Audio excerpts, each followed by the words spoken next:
Hi, this is Erica, and I'd like to share with you God's work in my life and how He's had me serve in His church.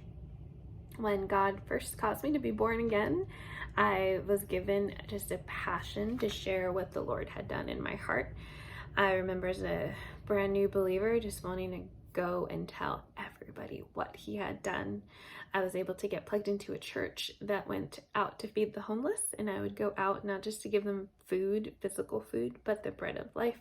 It's just Christ, and I would share the gospel, and I would ask how I can pray for them, and would give my Bible away. I'd have to get a new Bible because I'd give it to somebody else that said that they would read.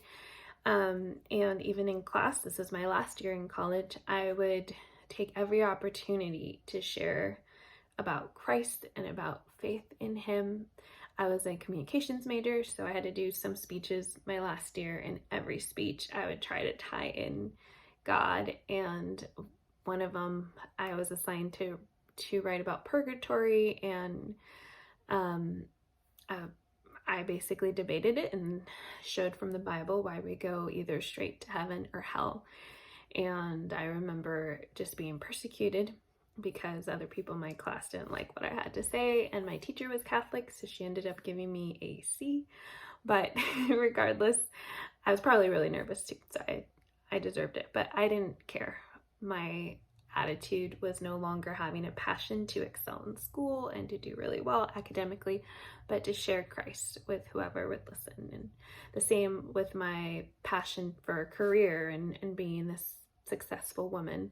That changed as well as I began to learn what God wanted from me. As a woman and a mother, a single mother, I began to pray for a husband and a ministry partner, someone to help, to be a helper to, and to be a father for my son. The Spirit just gave me the desire to pray with a willing heart to go wherever He called me to go. I was willing to be a missionary. I was willing to go and do ministry. And God did bring first one man into my life that was preparing to be a missionary in Africa. And we dated for 8 months. I talked to the missionaries that he was going to be partnering with in that region, and they were able to give me some advice and a book that they recommended on preparing for the mission field. And that was neat, just having that surrender to Him and learning what it takes to do mission work and how difficult it can be. That relationship didn't work out, and God closed that door for me in that sense. And yet God used that experience to really have me surrender my heart to Him and to grow me in my trust of Him. And then I did meet my husband through that man. They were friends, seminary friends. So after we had broken up a couple months, he started to pursue me and ended up getting married. At the time, he was in seminary still and doing a youth pastor internship, which he finished before he graduated, and I served alongside of him as a youth pastor's wife and a small group leader. And I really enjoyed that. Even when he got another position as a youth pastor, I joined the team. I had a baby, and the moms would watch the baby so that I could lead the girls. And it was a lot of fun getting to interact with them and try to speak into their lives. We got to take them to a Christian pregnancy center and do service with them. And that really stuck out to me as one of the blessings in that ministry, because one of the girls in our youth group who ended up getting pregnant out of wedlock adopted that baby out. Didn't have an abortion, but gave that baby up for adoption to one of the Christian families in the church, which was neat to see. From there, God took us to another church, and my husband was given a senior pastor position where he served only for a few months because he was diagnosed with a deadly disease that he didn't realize he was born with.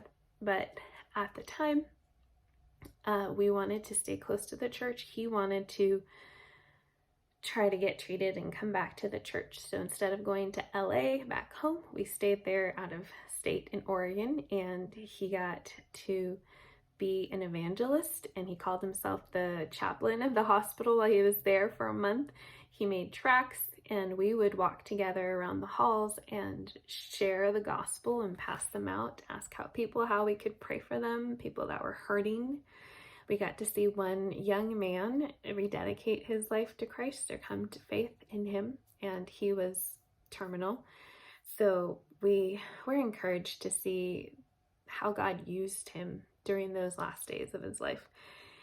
We ended up having complications. He had a complication and ended up going home to be with the Lord. But to his last dying breath, he was being a light. One of the last things he asked for was prayer, and he just motioned his hands like this because he couldn't speak at the time. And he went home to be with the Lord, and I was able to share the hope that I had in me. God gave me joy and peace in the midst of tragedy and loss, and that was a testimony that God used to encourage others. And I was able to write a book about our journey and share the gospel through that book as well.